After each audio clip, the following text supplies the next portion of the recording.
Assalamualaikum warahmatullahi wabarakatuh. Jumpa lagi dengan gua Dimas di Coders Indonesia dan kali ini kita akan melanjutkan pembahasan pembelajaran kita mengenai Angular gitu ya. Kalau di sebelumnya kita sudah mencoba membuat suatu komponen gitu ya, komponen yang tadinya footer gitu kan, footer terus ada header dan berbagai macam isinya. Nah, di video kali ini gua akan mencoba menjelaskan bagaimana cara kita melakukan handling input, output dan juga event yang ada di dalam komponen ataupun HTML ataupun naon lah yang ada di dalam Angular gitu ya. Karena ini akan sangat berguna ketika kita nanti berurusan dengan sebuah data. Bagaimana cara menurunkan dari child atau sorry dari parent ke childnya atau misalkan menyala apa ya? Menyala abangku menyala tapi lebih ke kayak bagaimana cara kita meneruskan data dari hulu hingga ke hilirnya seperti itu ya. Gimana caranya? Kuy gaskeun. Oke teman-teman, nah kita ini coba mencari bagaimana input output. Mungkin kalau teman-teman yang udah biasa pakai React ataupun Vue gitu ya, di React lah terutama, itu mungkin istilahnya ada yang namanya props gitu ya. Props ada state, kalau state kan istilahnya dia kondisi data internal si komponen, sedangkan si props itu adalah data yang dikirim dari eksternal komponen. Jadi dari luar komponen itu sendiri. Nah di Angular juga sama. Nah ini gue coba menyadur salah satu artikel di Medium milik Ayush Agarwal ya. Nah di sini pada dasarnya adalah ketika nanti kita akan berurusan dengan data, kita membutuhkan suatu input atau output gitu ya. Jadi komponen di dalam Angular itu mampu melakukan istilahnya two-way data binding gitu ya. Jadi kalau gampangnya satu komponen itu punya dua pintu. Ada satu pintu untuk input, ada pintu kedua untuk output, gitu ya. Nah, simpelnya di setiap komponen untuk menyatakan bahwa komponen tersebut memiliki input apa, itu kita bisa menggunakan dekorator bernama add_input seperti ini. Dan dia nama inputnya apa, terus tipe datanya apa, gitu ya. Nah, kalau kita mau mengeluarkan data, itu kebalikan dari input. Kita ingin mengeluarkan data apa gitu ya. Dan dia akan menggunakan dekorator bernama add_output. Dan bedanya adalah output di dalam Angular itu mayoritas bersifat sebagai event emitter. Jadi output ini dia tidak seperti input yang menerima data langsung dalam bentuk tipe datanya ya, mau string, mau apa gitu ya. Nah, kalau output itu dia menggunakan event emitter seperti ini dan sebutkan tipe datanya apa. Dan nanti salah satu functionnya itu akan melakukan suatu emitting event bernama yang value-nya adalah string gitu sesuai dengan yang didefinisikan di dalam sini. Simpelnya adalah dia hanya terdiri dari input dan output seperti itu. Gitu ya. Jadi kalau input menggunakan dekorator bernama add_input, sedangkan output menggunakan dekorator bernama add_output. Sangat-sangat clean and clear apa yang menjadi cerita di sini gitu ya. Nah, kalau misalkan nanti cara menerimanya seperti apa, itu kita akan disebut dengan event binding seperti ini nih. Jadi di dalam Angular itu ada cara penulisannya masing-masing. Gitu ya. Oke, kita sampai sini dulu aja. Kita coba bagaimana cara membuat input dan output di dalam Angular. Oke, misal ya, kita akan coba membuat suatu card gitu ya, suatu komponen baru bernama card. Yang umumnya kalau misalkan nanti kebanyakan dipakai card itu kan untuk nampilin list of articles, list of ads atau apa gitu ya. Mari kita coba membuat satu card sederhana dengan cara membuat komponen baru teman-teman. ng generate komponen itu nanti akan dipakai di mana? Berarti di dalam share gitu ya, di dalam share nama components foldernya dan kita akan sebut sebagai card. Oke, good. Kita coba generate dan akan muncul satu folder baru bernama card. Begitupun dengan share modul dilakukan update seperti ini, card komponen. Jangan lupa, biar nggak lupa gitu ya, kita masukin ke dalam list of exportnya. Jadi nanti dia bisa diekspor. Oke, kita sudah sampai di sini. Kita coba buka seperti biasa, masuk ke template-nya. Terus kita lihat ke flow byte gitu ya. Kita cari yang sederhana aja dulu. Mungkin yang seperti ini gitu ya. Nah, ini udah ada code-nya, kita bisa copy paste. Copy paste terus ya control V seperti ini. Good. Oke. Kalau diperhatikan ini kan secara hardcode dia ditulis konten dari si card-nya ya tuh. Titelnya apa, terus kontennya apa. Seperti ini ya. Nah, kita akan coba merubah itu menjadi dinamik sehingga bisa diisikan sesuai dengan kebutuhan. Oke. Nah, sebelum lanjut ke sana, kita pastikan sudah mengcopy dulu seperti ini.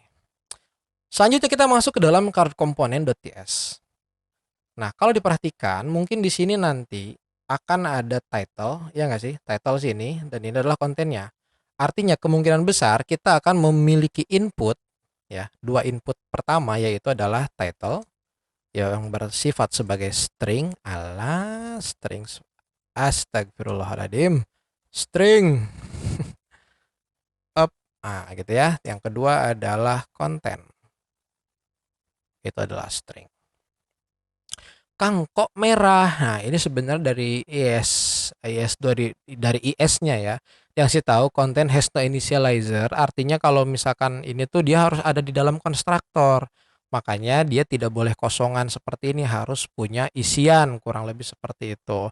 Ini caranya bisa dengan cara menggunakan seperti ini, alias istilahnya kita menggaransi nanti juga lu gua isi, istilahnya seperti itu. Atau kita bisa set it as nullable.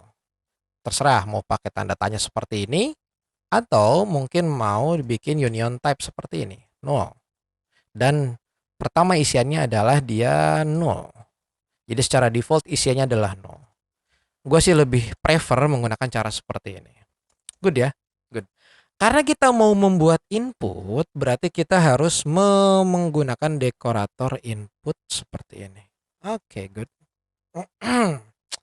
Oke ya, walaupun sebenarnya teman-teman di Angular 18 itu sudah ada function bernama input. Misalkan ya, kalau kita punya sample input, itu kita bisa langsung seperti ini. Nah, seperti ini input, isiannya string dan pertamanya adalah seperti ini. Nah, gue sarankan sebelum masuk ke arah sini, teman-teman biasakan dulu dengan model-model Angular sebelumnya. Karena apa? Versi 18 ini pun istilahnya masih dalam banyak ya bisa dibilang masih banyak pengembangan gitu ya. Walaupun Angular bilang ini sudah mulai banyak dipakai karena dia basicnya mengandalkan yang disebut dengan signal, nantinya seperti itu. Tapi kita tidak membahas itu, cuman nggak apa-apa. As you know saja gitu ya. As you know saja bahwa bisa dilakukan dengan dua cara. Nah, lalu konten pun kita jangan lupa berikan dia dekorator bernama input seperti ini. Dari mana Kang input? Dari @angularcore ya. Oke. Sekarang card komponen sudah memiliki dua inputan bernama title dan juga konten, di mana isinya adalah bisa string atau null. Kita defaultkan dia sebagai isinya null gitu ya. Nah, di dalam template-nya, teman-teman bisa melakukan dynamic bindingnya di sini. Nah, dengan cara dua kali templating seperti ini, kalau teman-teman pakai extension Angular, dia akan muncul title. Good ya, title. Dan di sini, alah kepanjangan ya. Ini kita kasih dulu, alah kepanjangan bro. Sampai sini ya, sip. Seperti ini sama dan pasti akan ada yang kedua yaitu konten string. Kalau diperhatikan nih, card component.content itu berasal dari properti yang tadi kita sudah buat di dalam kelas komponennya. Good. Sekarang card komponen kita itu sudah memiliki dua inputan yaitu title dan input, dan selektornya adalah app card seperti ini. Oke. Nextnya, coba kita akan membuat tadi set modul udah set modulnya udah. Kita akan coba masukkan ke dalam app komponen HTML kita di sini nih. Nah, Kang perlu import lagi nggak? Nggak usah, karena tadi di awal kita sudah melakukan import set modul, di mana shared modul ini secara default sudah melakukan export yang bernama card komponen. Sehingga di dalam app komponen HTML kita bisa menambahkan yang namanya app card. Muncul ya app card. Good. Kalau seperti ini, nah Kang gimana? Kan tadi ada inputan. Nggak apa-apa, kita coba lihat dulu apa hasilnya ya. npm run start. Kita tunggu, kita tunggu, kita tunggu. Kita tunggu, kita lihat hasilnya di sini ya. Oke, building. Dia refresh. Oke. Dia hanya ada card kosongan berwarna putih. Biar nggak putih, kita coba ganti gitu ya. BG-nya ke gray. Mungkin gray 400 seperti ini ya. Bordernya gray 400 atau 500 aja gitu ya. Kalau teman-teman dari mana kok bisa kayak gini? Ini gue menginstal Tailwind extension juga supaya bisa terlihat warnanya seperti apa. Jadi dia langsung autohin seperti itu. Nah, paling enak lagi sebetulnya kalau mungkin kita kasih margin.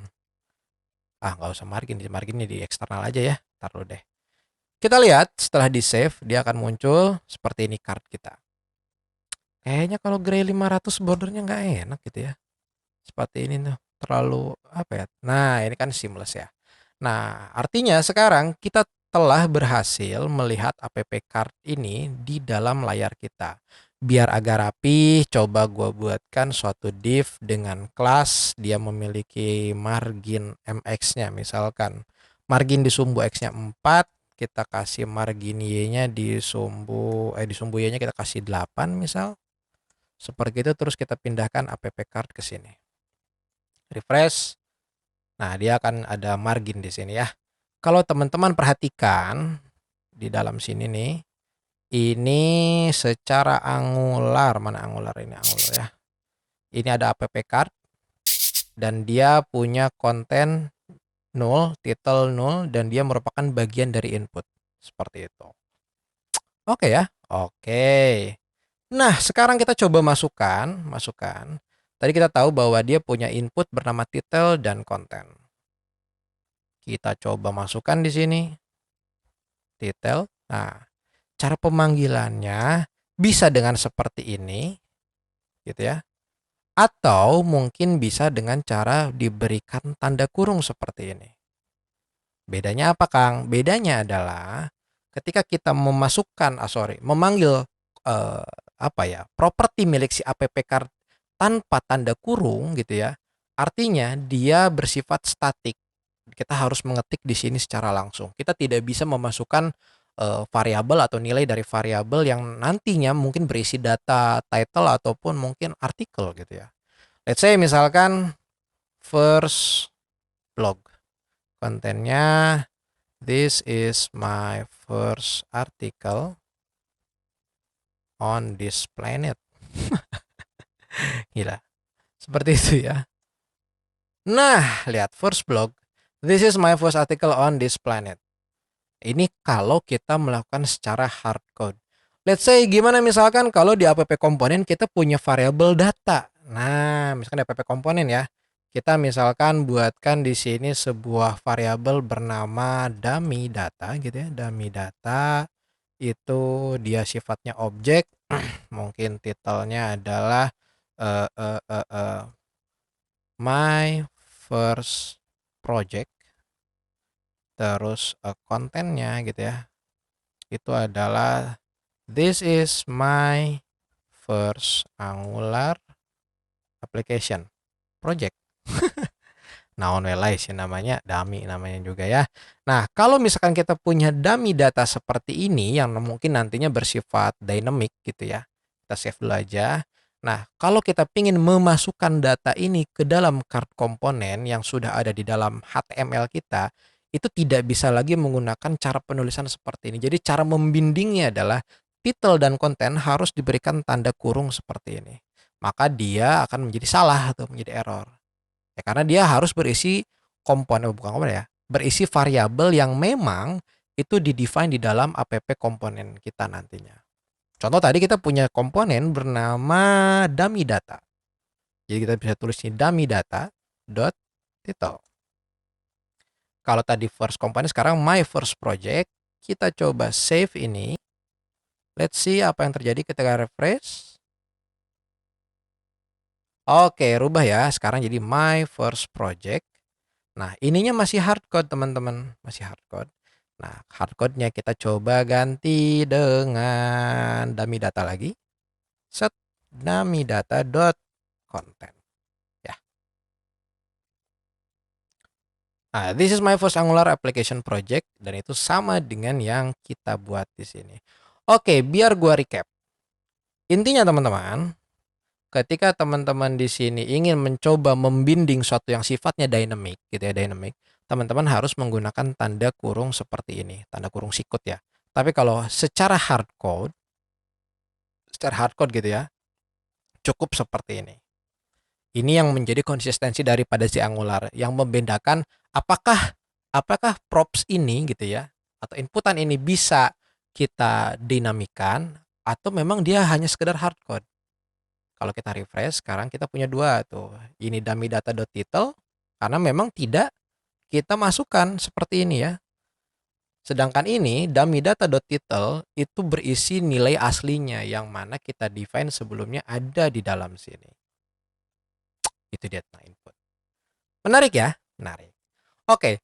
Selanjutnya kita akan coba membahas eventnya. Jadi setiap komponen itu secara default memiliki yang namanya event. Mungkin kalau kita di React atau di Vue atau di apa gitu ya, itu ada on click, on leave, on change, dan lain halnya.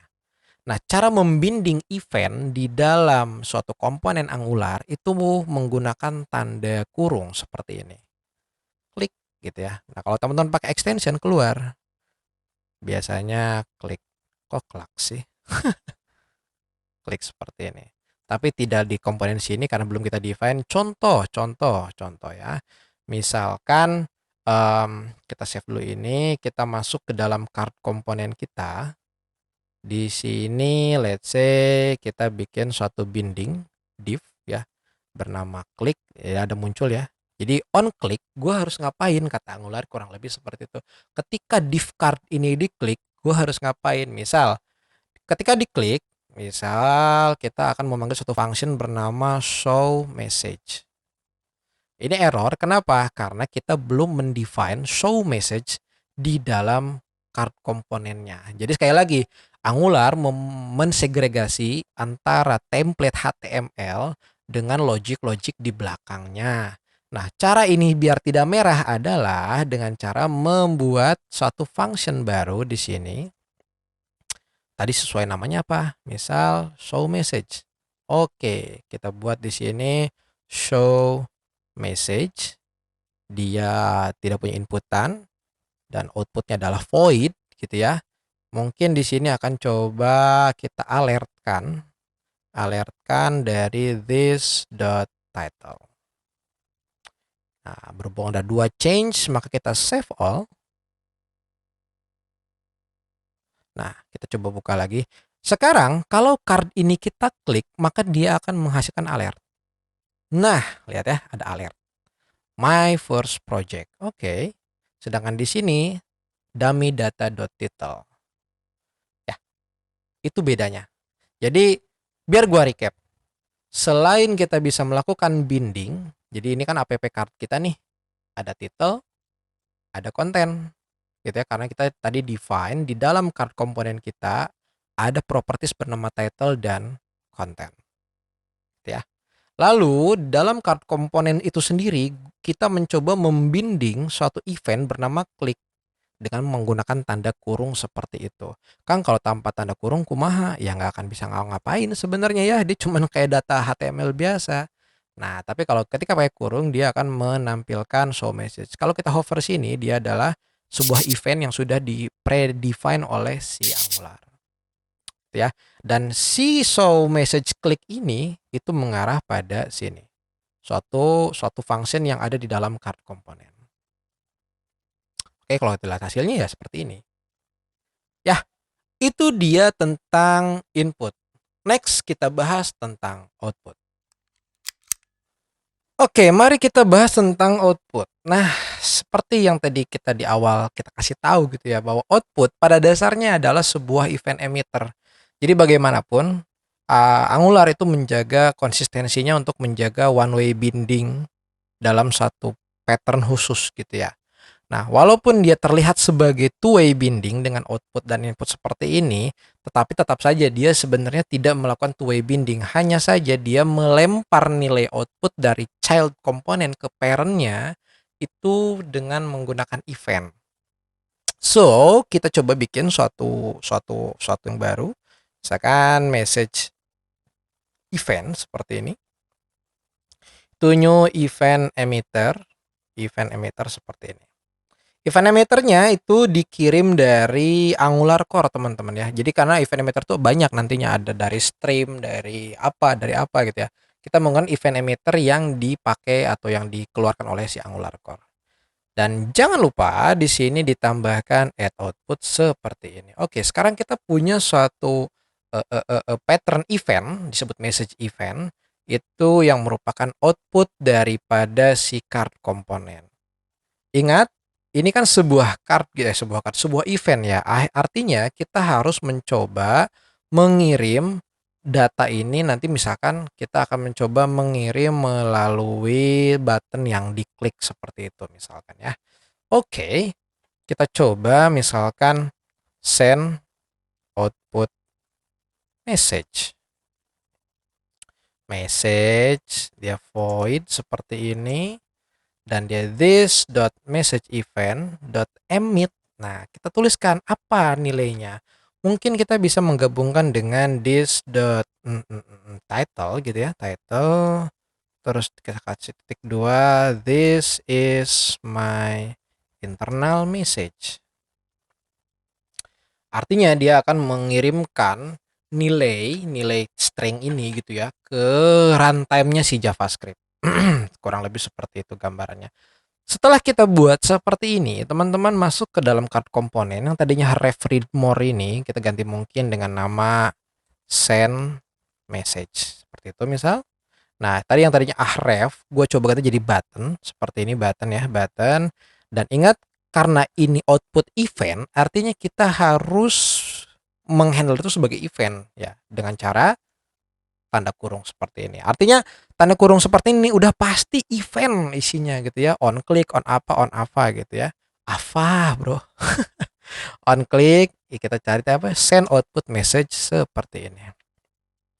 Kita save dulu dan pastikan tidak ada yang error. Oke, tidak ada yang error. Lah, setelah itu yang namanya event yang dilempar dengan value pasti harus ada yang menangkap. Dalam konteks kita belajar kali ini, yang menjadi parent dari app card adalah si div ini, betul ya? Atau istilahnya si app komponen itu sendiri. So, di dalam app komponen TS-nya, kita harus membuat suatu variabel atau props gitu ya. Misalkan internal message yang pada dasarnya dia adalah string gitu ya. This is my first Angular application project. Misalkan itu defaultnya seperti ini, atau jangan lah ya. This is my internal message app.component, biar nanti kelihatan bedanya apa sih Kang gitu ya, komponen. Nah, ingat karena dia merupakan sebuah event, artinya kita harus ada sesuatu function yang meng-catch nilai yang dilempar. Misalkan receive message string void seperti ini. Nah, kita bisa isikan this.internal message dengan message. Sebetulnya, karena kita tahu in event, ada baiknya best practice-nya teman-teman tambahkan tanda dolar seperti ini yang menandakan bahwa dia event, gitu ya. Event message seperti itu. Jadi kita udah tahu nih kalau dollar message, oh berarti value-nya datang dari sebuah event. Enak ya? Jadi itu memang best practice itu perlu kita pelajari teman-teman. Oke, mungkin kita akan coba tuliskan di atas sini bernama tadi apa? Internal message. Oke, kita save. Coba kita buka halaman kita. Lagi refresh, teman-teman. Refresh. Oke, this is This is my internal message app component, gitu ya. Jadi internal message ini berisi nilai default value-nya. Harusnya ketika button ini diklik, ini akan berubah. Coba. Oke. Wait. Berubah. Ada yang terlewat, teman-teman. Receive message ini belum kita keluarkan. Oke. Sorry, teman-teman. Tadi app card kita udah bikin suatu event. Nah, karena event pasti pakai tanda kurung seperti ini. Lihat, message event. Jadi ada message event, dan di dalam message event harus ada suatu handler yang menangkap itu. Yang sudah kita buat, yaitu bernama function receive message. Receive message. Sampai sini pun sudah selesai sebetulnya. Teman-teman tinggal masukkan di sini $event. Artinya ketika nanti si message event ini ke-trigger, nilai yang dilempar oleh si message event akan ditangkap oleh function bernama receive message milik app komponen, dan value-nya akan dimasukkan ke dalam proses function-nya. Di mana proses function itu sendiri adalah memasukkan ke dalam properties bernama internal message. Oke, kita save. Kita perhatikan lagi halaman kita. Kayaknya seperti ini. Oke, udah ya. Ini default value-nya, this is my internal message app.component. While dia diklik, dia rubah. My first project, this is my internal message. Dia namanya. Kalau diklik dari dummy data.title, dia juga akan melakukan hal yang sama. Gitu ya, melakukan hal yang sama. Seperti itu ya. Oke, itu dia output, teman-teman. Jadi pada dasarnya adalah di dalam Angular itu kita bisa menggunakan add input untuk menerima data dari eksternal si komponen, dan output itu untuk mengirim data dari dalam komponen keluar, entah itu parent ataupun apa. Karena bagaimanapun data yang dikirim itu tidak dalam bentuk data seperti stringnya langsung, tidak, tapi dia melalui sebuah event emitter. Yang ini memang sangat menurut gue sangat berguna dan terstruktur, yang akhirnya project lo akan jauh lebih lebih nyaman untuk dilanjutkan oleh orang lain gitu ya. Dan juga kita mencoba membiasakan setiap value yang berasal dari event kita memberikan suatu prefix atau suffix berupa tanda $S seperti ini. Gitu ya teman-teman ya. Jadi kalau kesimpulannya adalah teman-teman bisa melakukan input, output, dan handling event secara sederhana di dalam Angular. Yang jelas di situ teman-teman dituntut untuk bisa TypeScript, jelas gitu ya. Dan yang kedua adalah Angular tetap menjaga konsistensi datanya supaya tetap pada jalannya, tidak serta-merta menabrak aturan utamanya gitu, yang harusnya one way binding tapi dipaksa jadi two way binding, tidak. Walaupun nanti ada NG model, itu pun dengan pengecualian dan berbagai macam persyaratan, yang menurut gue itu sangat tidak disarankan sebetulnya ya, karena kita masih punya jalan lain. Oke teman-teman, itu saja yang bisa disampaikan terkait input dan output. Memang agak panjang, tapi semoga bermanfaat untuk teman-teman semua yang sedang mempelajari Angular. Jangan lupa like, komen, dan subscribe, dan juga sebarkan video ini supaya teman-teman mungkin yang lagi belajar Angular atau teman lu gitu ya, terbantu untuk mempelajari Angular, dan ya jadi amal jariah untuk semua. Akhirul kalam, assalamualaikum warahmatullahi wabarakatuh.